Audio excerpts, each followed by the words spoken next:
Hello and welcome to Broken Entertainment. So, I'm going through this article on IO9 about Static Shock. Or sorry, what? Yeah, Static Shock. I just want to make sure, like, I was getting confused with Black Lightning for a minute.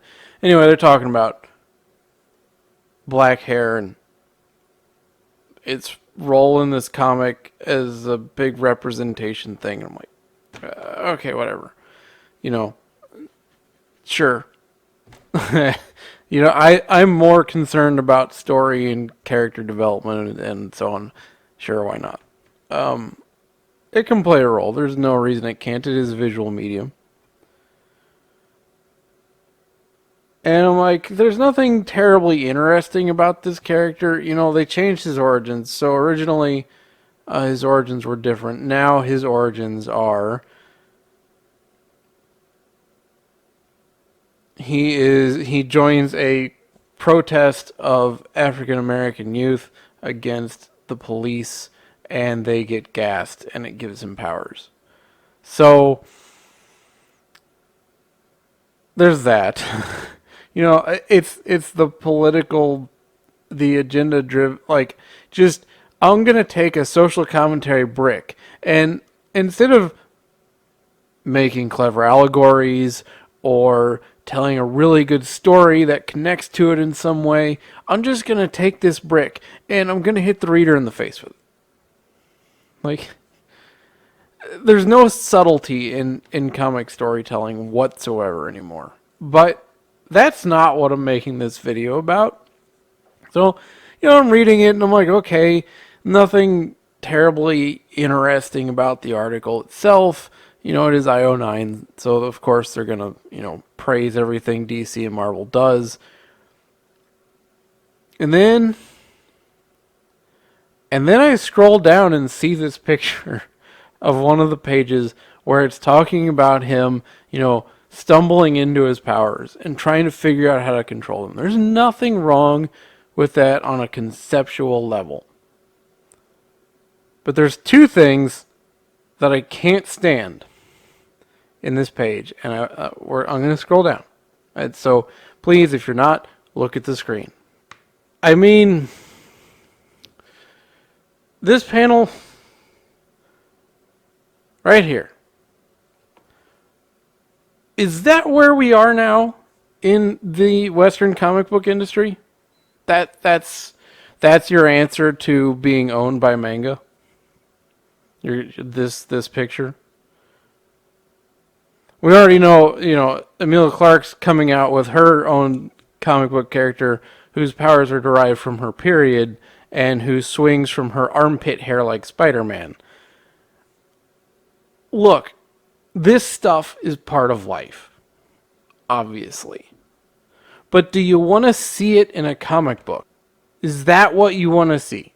There's 1.5 million ways they could have shown that moments of stress give him powers. But this is what they chose. And literally, that's what they say on this page. At first, my powers would express themselves in unpredictable ways. Any big exertion would cause me to blow out all the power breakers in the house. Any big... I mean, come on, man. You could have, like, working out or something. No, you ran with this. Gee, I wonder why we're losing to manga.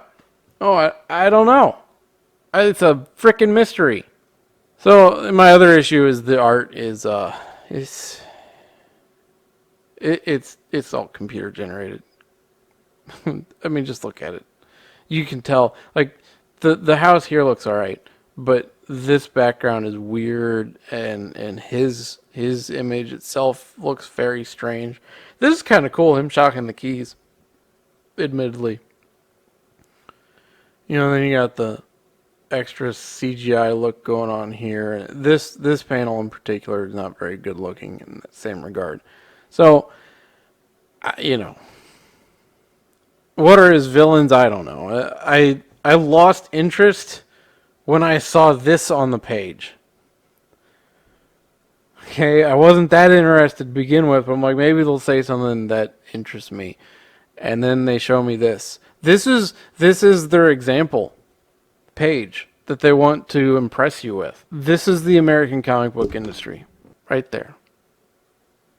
This is what they decide is art. This is what they decide to put on the page. You have what?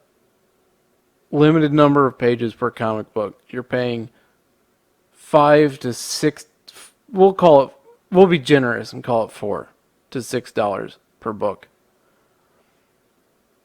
And they chose to take the time to put that on the panel. Nothing cool.